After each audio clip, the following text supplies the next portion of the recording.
अब ये जो मैंने आपको बताया कि मोनो सब्स्टिट्यूट बेंजीन में दूसरी मर्तबा जब हम सब्स्टिट्यूशन कराएंगे तो दूसरा जो ग्रुप इलेक्ट्रोफाइल का आएगा किस जगह पर आकर बैठेगा, इसलिए हम इसको बोलते हैं orientation in the mono substituted benzene. Orientation means to assign the position to the new incoming group in the mono substituted benzene. तो हम इसको बोलते हैं ओरिएंटेशन इन मोनो सब्सटीट्यूटेड बेंजीन. तो अब पहली मर्तबा जब हमने सब्सटीट्यूशन कराई तो कोई भी हाइड्रोजन रिप्लेस हो जाता है, because you know all the hydrogen are equivalent. तो कोई भी मिसाल ये जी ग्रुप है, कहीं पर अटैच कर सकते हैं, इधर कर सकते हैं, इधर कहीं पर. So when mono substitute benzene undergoes अब इस मोनो सब्स्टिट्यूट बेंजीन की जब हम दूसरी मर्तबा सब्स्टिट्यूशन कराएंगे तो अब दूसरा ग्रुप किस हाइड्रोजन को रिप्लेस करेगा, तो ये डिपेंड किस पर करेगा, ऑलरेडी ग्रुप पर डिपेंड करेगा, जिसके लिए हमारे बुक में टॉपिक है electrophilic substitute reaction of mono substituted benzenes या ओरिएंटेशंस ये कहलाती है. तो ये डिपेंड करेगा इस जी पर कि किस कार्बन पर आकर दूसरा ग्रुप इलेक्ट्रोफाइल होगा, लेकिन अटैच किस पर होगा. अब हम इन कार्बन के नाम देते हैं, नंबरिंग करते हैं, नाम देते हैं. आर्थो, मेटा और पेरा आपको मालूम है. जैसे ये हमारे पास है, ये जो ग्रुप अटैच है उसके जो एडजेसेंट कार्बन होता है उसको बोलते हैं आर्थो, और अल्टरनेट एक छोड़कर दूसरी पोजीशन को उनका नाम देते हैं मेटा, और जो उसके सामने होता है उसको क्या नाम देते हैं, पेरा. या हम इस तरीके से नंबरिंग करते हैं कि जी ग्रुप, ये ग्रुप को रिप्रेजेंट कर रहा है जनरल फार्म, किसी भी कार्बन पर अटैच होगा तो आप इसको कहेंगे नंबर 1, फिर 2, 3, 4, 5, 6.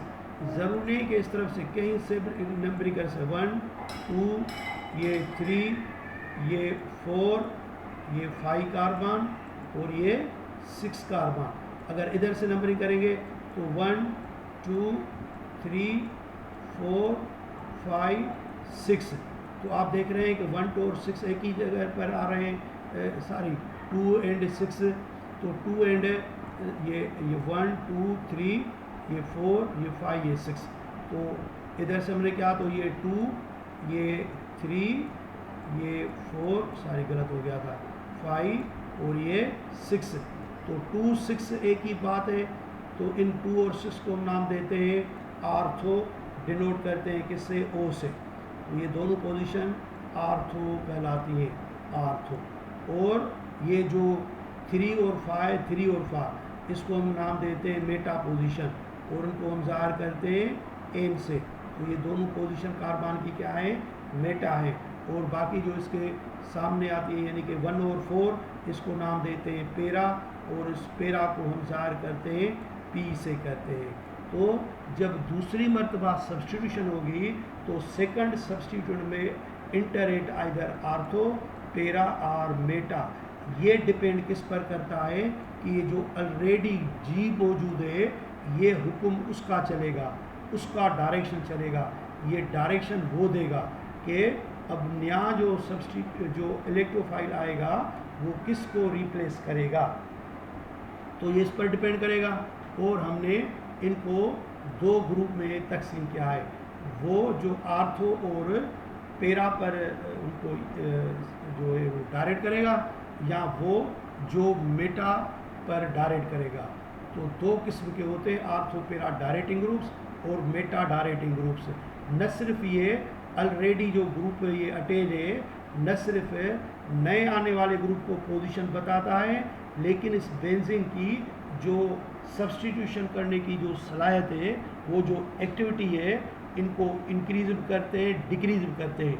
वो ग्रुप जो इसको एक्टिवेट करेंगे सब्स्टिट्यूशन के लिए उनको हम नाम देते हैं एक्टिवेटिंग ग्रुप्स, और जो इस बेंजीन की सब्स्टिट्यूशन करने के लिए एक्टिविटी को कम करते हैं हम उनको नाम देते हैं डीएक्टिवेटिंग ग्रुप नाम देते हैं.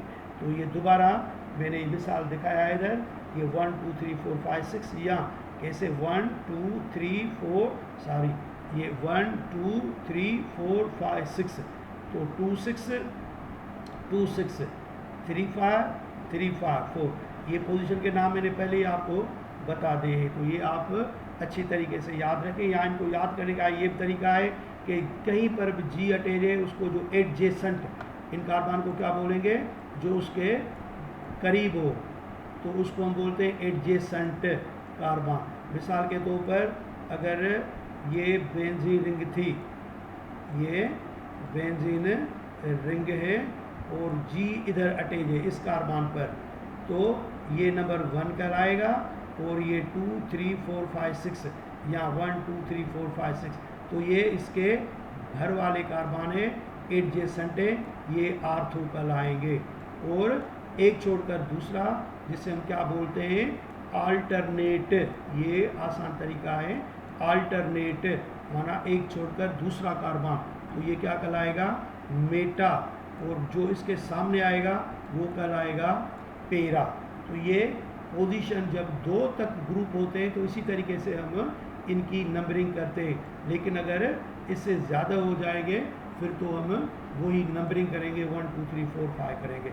बहरहाल मैंने आपको बताया कि ये जो जी ऑलरेडी इधर बैठे हुए हैं ये 2 किस्म के होते हैं, ortho and para directing groups और दूसरा मेटा डायरेक्टिंग ग्रुप्स होते हैं।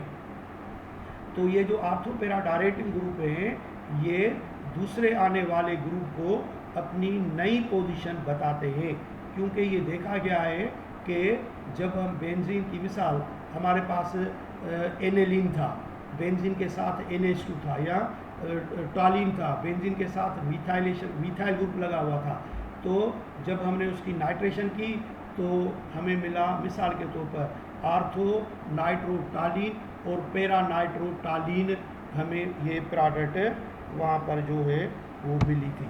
तो हम ये समझ रहे थे कि एक प्रोडक्ट 40% है, दूसरे पे 40% है और तीसरी प्रोडक्ट 20%, लेकिन ऐसा नहीं आता है, कोई ज़्यादा है कोई कम। तो इसका मतलब ये हुआ कि बेंजीन में जो ऑलरेडी जी यानी कि ग्रुप कोई भी मिथाइल इथाइल OH जो भी लगता है, अब वो दूसरे आने वाले ग्रुप को पोजीशन जो ओरिएंट करता है, डायरेक्शन देता है, लेकिन उसकी एक्टिविटी इंक्रीज और डिक्रीज भी करता है। तो हमारे बुक में लिखा हुआ है the group present in the monosubstitute benzene ring has the direct effect and thus determine the position और orientation for the new incoming group. Therefore there are 2 types of the group, जैसे मैंने पहले बताया ortho and para directing group and meta directing groups होते हैं। मिसाल के तौर पर ये हमारे पास है ortho and para directing group. These groups actually इनको हम बोलते हैं ये जो है होते हैं वो एक्टिवेटिंग ग्रुप होते हैं। ये एक्टिवेटिंग ग्रुप होते हैं, ये इलेक्ट्रॉन देने वाले ग्रुप होते हैं। These group release electron toward the benzene ring at ortho and para position because these position are richer in electron for attack of an electrophile. हम जो इधर अभी तक इलेक्ट्रोफिल सब्स्टिट्यूट रिएक्शन कर रहे थे तो मोस्टली हम इलेक्ट्रोफाइल को इस कार्बन पर आकर अटैच कराते थे। तो ये पोजीशन ये आर्थो है और ये पैरा है, ये आर्थो है। इन पोजीशन पर हम रिएक्शन कराते हैं क्योंकि ये पोजीशन बिल्कुल आसानी से अवेलेबल होते हैं। ये कार्बन इलेक्ट्रोफाइल के अटैक करने के लिए बिल्कुल अवेलेबल होते हैं, आसान होते हैं, तो यहाँ पर लगते हैं। तो ये जो हम जिनको हम आर्थो पैरा डायरेक्टिंग कहते हैं, ये इलेक्ट्रॉन देने वाले होते हैं, इन्हीं पोजीशन पर इलेक्ट्रॉन देते हैं, इन पर नेगेटिव चार्ज आ जाती है, इसलिए यहाँ पर इजीली जो है वो सेकंड ग्रुप जाकर अटैच हो जाता है। जैसे एक मिसाल है ये टॉलिन है, हमने इसकी नाइट्रेशन की तो प्रोडक्ट मिलेगी आर्थो नाइट्रोटालीन या पैरा नाइट्रोटालीन, ये प्रोडक्ट मिलेगी। ये बेंजीन की एक्टिविटी बढ़ा लेते हैं, इस वजह से अगर थोड़ा सा टेम्परेचर बढ़ाएं तो इसमें तीसरी मर्तबा एडिशन हो सकती है और हमें आखिरी प्रोडक्ट मिलेगी 2,4,6 ट्राई नाइट्रोटालीन, या हमें ये 2 और 6 डाई नाइट्रोटालीन प्रोडक्ट मिल सकती है। जैसे आप इधर देख रहे हैं कि मिथाइल की वजह से एक मर्तबा, दूसरी मर्तबा, तीसरी